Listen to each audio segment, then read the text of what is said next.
வாயின் சுவாசத்தினால் அவைகளின் சர்வ சேனையும் உண்டாக்கப்பட்டது. அப்ப அவருடைய சுவாசத்தின் மூலமாக தான் அவர் என்ன பண்ணாரு, தேவதூதர்கள் எல்லாம் அவர் சிருஷ்டித்திருக்கிறார். இப்ப தேவதூதர்கள் எல்லாம் அவர் சிருஷ்டித்துட்டார்.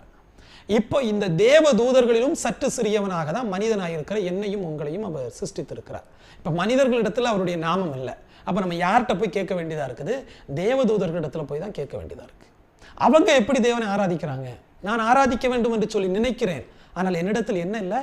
அவருடைய நாமம் இல்லை. அவருடைய நாமம் ஏதோ ஒரு விதத்தில் மொழிபெயர்ப்பாளர்களாலோ அல்லது உலக பிசாசின் மூலமாக அது மறைக்கப்பட்டு விட்டது. அப்ப நம்ம யார்கிட்ட போய் கேட்க வேண்டியது இருக்கு? நம்ம தேவதூதர்கள்ட்ட போய் இந்த கேள்வி எழுப்ப வேண்டியதா இருக்குது. நான் தேவனை ஆராதிக்கணும், உங்களுடைய நாமம் என்ன என்று சொல்லி கொடுங்க, தேவனுடைய நாமம் என்ன அப்படின்னு சொல்லிட்டு தேவதூதர்கிட்ட கேட்கணும். தேவதூதர்கிட்ட கேட்கணும்னாலே வெளிப்படுத்தல் சுவிசேஷத்துக்கு நம்ம போகணும். வெளிப்படுத்தல் சுவிசேஷம் 19வது அதிகாரம் 4வது வசனம் சொல்லுது பாருங்க. 24 மூப்பர்களும் 4 ஜீவன்களும் வணக்கமாய் விழுந்து ஆமேன் அல்லேலூயா என்று சொல்லி சிங்காசனத்தின் மேல் வீற்றிருந்த தேவனை தொழுது கொண்டார்கள். அப்ப அவங்க தேவனை எப்படி தொழுது கொள்கிறார்கள்? ஆமேன் அல்லேலூயா என்று சொல்லி அவர்கள் தேவனை தொழுது கொள்கிறார்கள். அப்போ நம்மளும் இன்னைக்கு ஆமேன் அல்லேலூயான்னு சொல்லிட்டு இருக்கோம். ஆனா அதனுடைய அர்த்தம் என்ன அப்படின்னு சொல்லிட்டு நம்ம என்னைக்கா சிந்திச்சது உண்டா?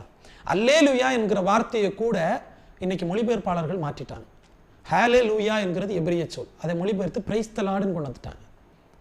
ஆனா நீங்க ஹிந்தியில பார்க்கும்போது யாஹி ஸ்துதிகிறோன்னு இருக்கும், யாவை துதி செய் அப்படின்னு மொழிபெயர்க்கப்பட்டிருக்கும். ஹalleluya என்கிறது ஒரு வார்த்தை அல்ல. எபிரேயத்தில் நீங்க பார்த்தீங்கன்னா அது 2 சொற்கள், ஆங்கிலத்தில் நீங்க பார்த்தாங்கன்னா கூட அது 3 சொற்களாக இருக்கும். ஹalel என்பது மகிமை, யாருக்கு செலுத்தணும் அப்படின்னா தேவனுக்கு செலுத்தணும். அந்த தேவன் யார்?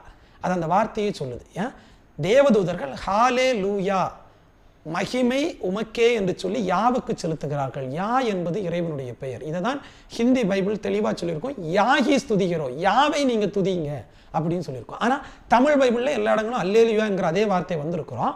ஆனால் சில இடங்களில் கத்தரை துதியுங்கள் அப்படின்னு கூட மொழிபெயர்த்திருக்கிறாங்க. ஆனால் உண்மையிலேயே அதனுடைய பதத்தில் என்ன இருக்குன்னா, யாகி ஸ்துதிக்கிறோம், யாவை துதி செய்.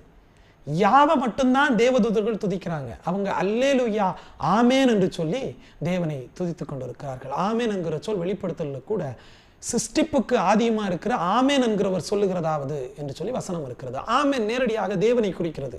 அவர் தன்னுடைய பெயரை ஆமேன் என்றே சொல்லுகிறார். சிருஷ்டிப்புக்கு முன்னதாக அவர் ஆமேன் என்கிற சொல்லாக இருக்கிறார். அதுதான் ஆதியில் வார்த்தை இருந்தது, அந்த வார்த்தை தேவனாய் இருந்தது, அந்த வார்த்தை தேவனிடத்தில் இருந்தது என்று சொல்லி வேதம் சொல்கிறது. அவர் ஆமேன் என்கிற வார்த்தையாக இருக்கிறார். அந்த ஒற்றை சொல், அந்த ஒற்றை வார்த்தை தான் அப்படியே போய் வானத்தை உண்டாக்குது, அந்த வார்த்தை தான் பூமியை உண்டாக்குது, அந்த வார்த்தை தான் சர்வ சேனையும் சிருஷ்டிக்குது. அப்ப வார்த்தையின் மூலமாக சகலத்தையும் அவர் சிருஷ்டித்தார் என்று சொல்லி இந்த வேதம் சொல்லுது. ஆமேன் என்கிற வார்த்தை சகலத்தையும் சிருஷ்டித்திருக்கிறது. அவரை தேவதூதர்கள் ஆமேன் அல்லேலூயா என்று சொல்லி துதிக்கிறார்கள். நீங்களும் நானும் கூட ஆமேன் அல்லேலூயா என்று சொல்லி துதிக்கிறோம்.